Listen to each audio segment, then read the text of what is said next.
Yep. What's good? What's happening? How you living? It's your boy, Ricebox 26, with that dude over there, Tornado McCray. And we're back again with another episode of North Carolina Life. We are here to talk to you about the ish and other things that is going on in North Carolina football. Welcome. Sit down. Have your drink. Pop your popcorn. Because there's a lot we got on this docket today. Just to let you know. Why I feel like you gave this like a Shaq Bill Clinton speech cadence. Take the ball. I'm going to dunk Oh Lordy. All right, man. All right, y'all. Y'all know what we doing. Y'all know how we here. He gave the intro, so ain't nothing to say. it. And honestly, what? Too Whoa. loud, too soft? What? Man, you getting crackles all over the place. I don't hear. Check your check. I mean, I don't think no, you don't hear it. Hold on, Cameron, go look at the live. How about now? How about now? Okay, get loud real quick. Hello. Yeah, no, that's better. All right. I think it was. I think it had your webcam mic. That's what it did. It had my webcam mic. Okay, yeah, that sounds a lot better. That is exactly where life is supposed to be right now. But continue. Oh my god. Well, as I was gonna continue my theme before my voice was distorted like a seagull gargling for rocks. That's how bad y'all know. That's how bad y'all know it is, because I can't even give you an analogy, a proper metaphor, or anything of that nature. Wait a minute, who's in the comment section already here? Why is Joel so fuzzy? Internet. Inheritance? No, it's literally internet. Y'all got a storm out there? No, I think his Opus is trying to upload at the same time. That'll My do it. That'll do it. That will do it. I don't even mind canceling it because it was only at like 4%. Might as well. If you got to redo it. Gosh. Because I be trying to close out half of my internet stuff until we need it. I'm gonna end up going by the people and seeing about a new router because I really think that's what the problem is right now. It's the routes and the routers and the things that make the routers. It's the roots from the toots. But y'all, we got a lot on today's docket. We got a lot of things to talk about, and we got a lot of spiels to talk about. According to my co-host, we have a whole bunch and not enough time. But you know what? We're gonna make time for everything because time is money. Some of the stuff I put on there is relatively short, but you know, we don't adhere to short time. Side note: get y'all a co-host who, for some reason, loves to come in at the midnight hour, at the 11th hour. He gonna come through, but is he gonna come through when you want him? No, but he gonna come through when you need him. Like, he gonna come through the 11th hour. As I was building this script, I'm thinking to myself, all right, cool, few things, nothing too crazy. Next thing I know, in the midnight hour, when all was dark and lost in the world, my co-host comes in, bam! 82 different subjects. I added four things. 82 different subjects, 14 pack mules, and a baggie full of bacon that I still haven't packed. I added four things. Technically, two of these things can be one thing. Again, they're not. 84 pack mules, 14 packs of Tic Tacs, and a baggie full of bacon. You wish that's what I brought. I ain't gonna lie. Is it cooked? Like, is it air fried? Is it like, I'm just saying, bro. Like, is it air fried? Is it skillet made? Is it electric griddle? These are things you got to know. Yes. I'm just saying. Like, I love cooking on my electric griddle, bro. Like, I love cooking bacon on my electric griddle, but that's like the least protective for me. I be sitting there having to talk to it, like argue it down. Like, hey, calm down, bro. Calm down. He said, "I'm gonna need you to chill out." Like, Grease want to be popping back at me, like, I be like, hey. Because I ain't gonna lie, I had to use the air fryer function on my microwave earlier today. Your microwave got an air fryer function? Sure enough, When that happened? it's a fancy microwave. I ain't buy it. This the same microwave that's in the corner? Yeah, that black microwave that's over there. Yeah, it got an air fryer same one. function. It's an air fryer function. Yes. You know how many times I've been to your house? I've never known that thing had an air fryer function. Top row, middle of the road says air fry on it. Bro, do you know how many times I've been to your house and not known that was a function on your microwave? Enough. Yeah. All right, bro. Let's go ahead and get to the doc. First things up, because this man gonna have me confused. Next thing you know, he gonna tell me the back closet in his house is like the gateway to his attic that I've never known he's had. Nah, that's in the hallway.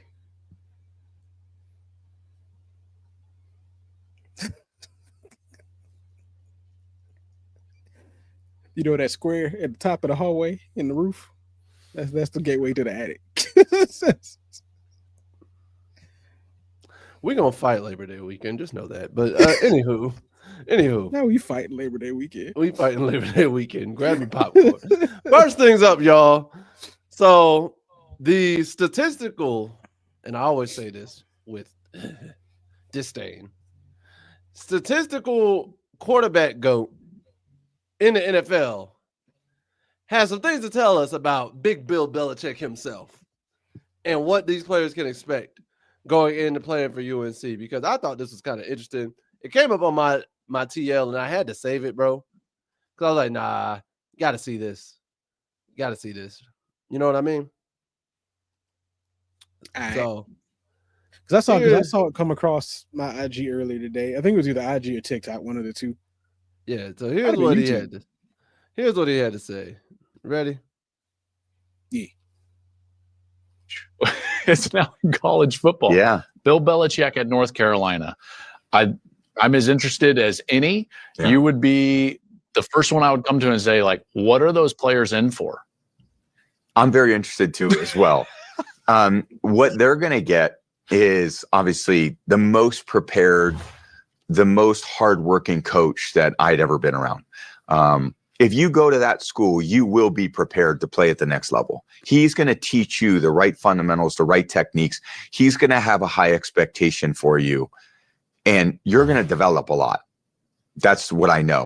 Your old coach is now in college football. Yeah. All right. So Brady says going to UNC is going to have you prepared to play at the next level. He's going to hold you to a high standard, and he's going to develop you a lot. What are your thoughts on that, my boy? I agree.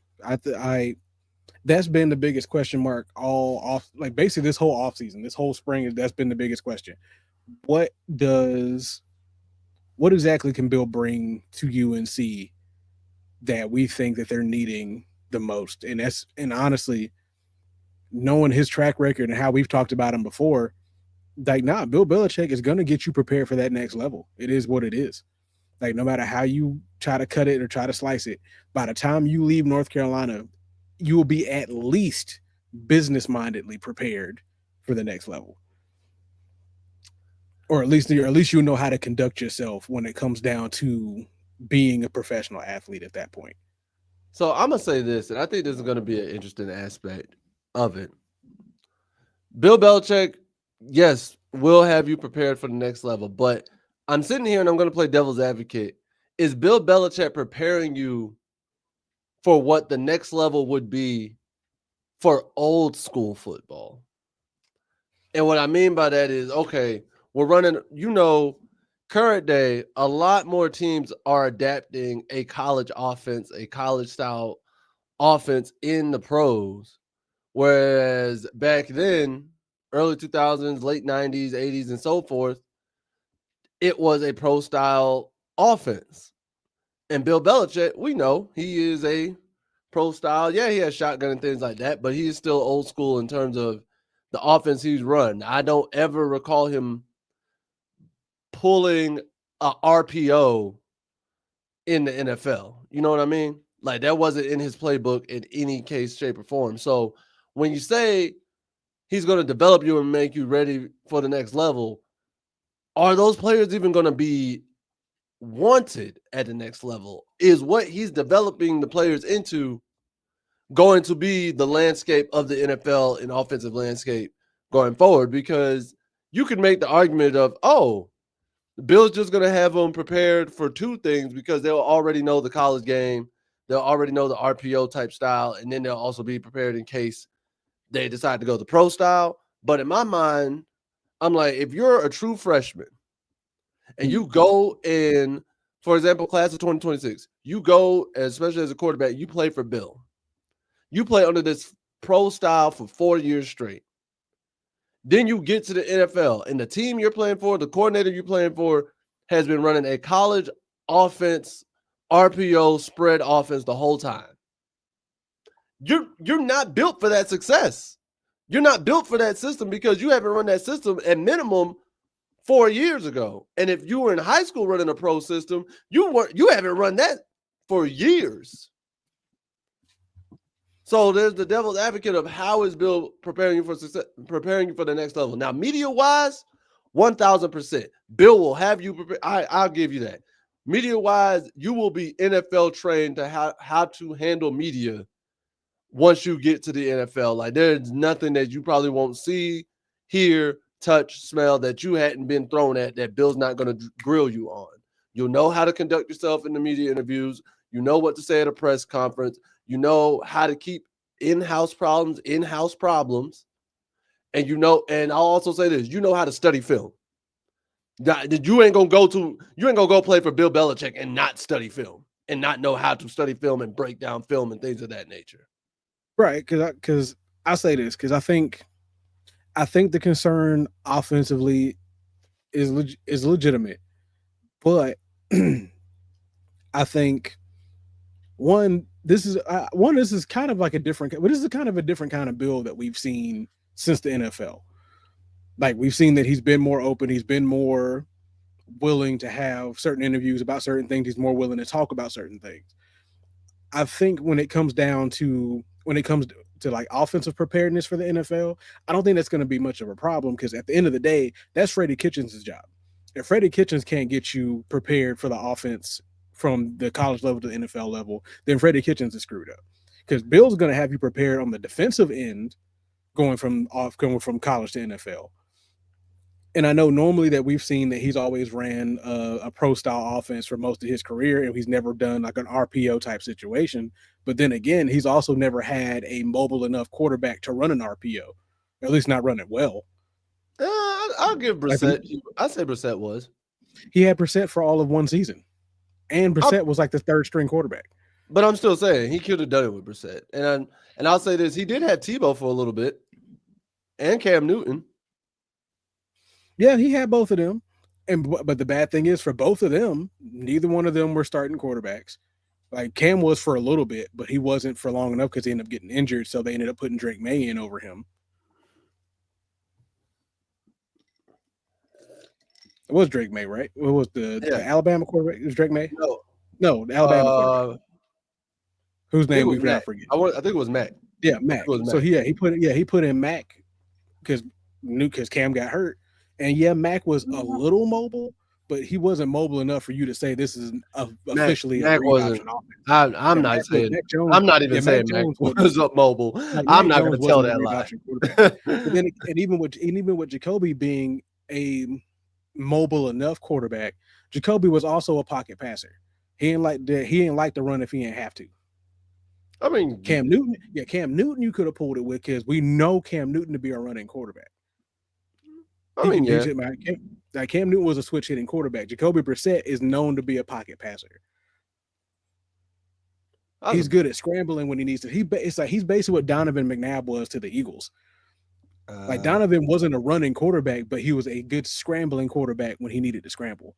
Donovan McNabb was just mobile enough. That's what I'm saying. But he's Like mobile enough to be like Donovan. I wouldn't even used to. consider him a scrambler. Donovan was slow Vic. If Vic Well, couldn't I'm run not and calling him only a scrambler. pass, I'm not calling him a scrambler. I'm saying he was good enough at scramble. He was quick enough that if he needed to scramble, he was good at scrambling. I got you. But but it wasn't his first thing ever. Because people can say the same thing about Randall Cunningham. Randall Cunningham also was a pocket passing quarterback who was athletic enough to really put a hurt on you. Like, he didn't want to run, but if he had to, he was definitely going to.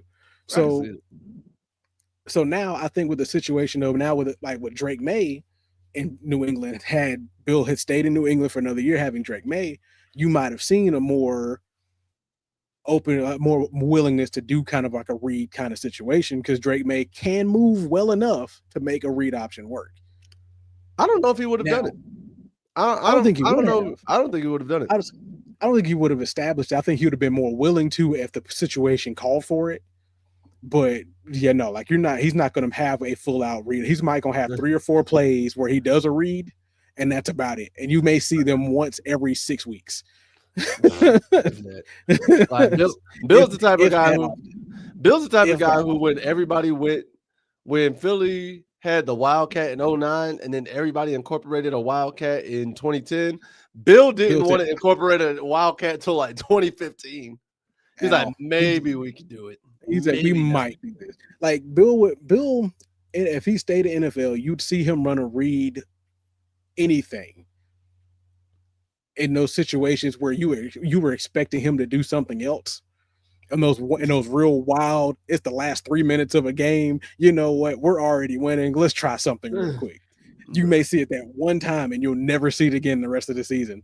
I mean, now everybody's like, oh snap! Does he have read plays? Like, what should we be watching out for that?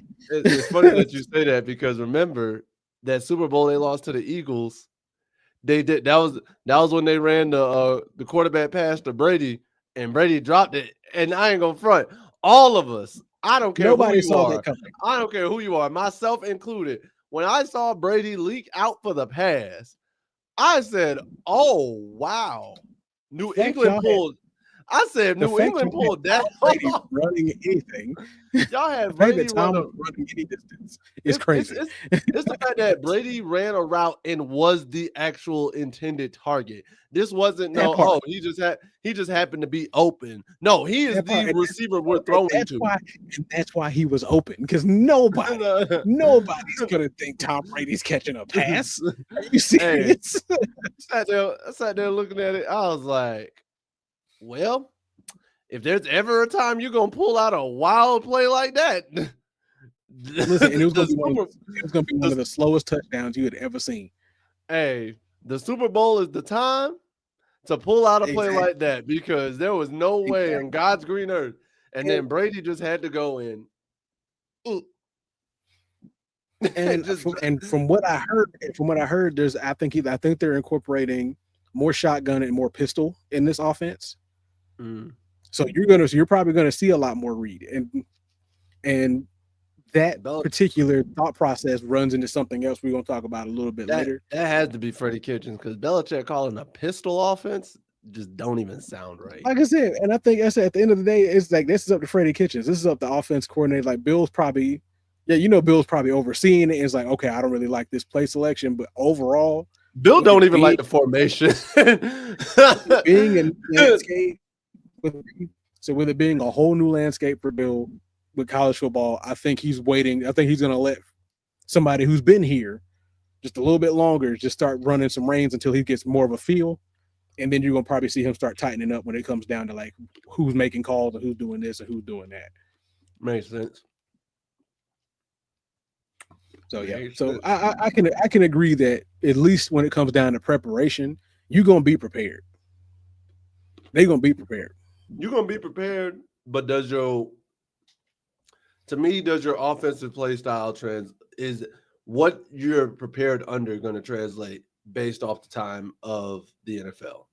That's the only biggest thing. I don't think it's going to be as big of an issue as we have seen it in previous years for some players, because I think the way that Bill teaches his players to prepare and instills a certain kind of work ethic in them, I think really whatever situation they go into, they should have at least a decent chance of being able to adjust to whatever situation they get put into based off of the preparation they've been prepared, like they've been taught how to do, and the work ethic they've been taught how to have. So I don't know. We'll see.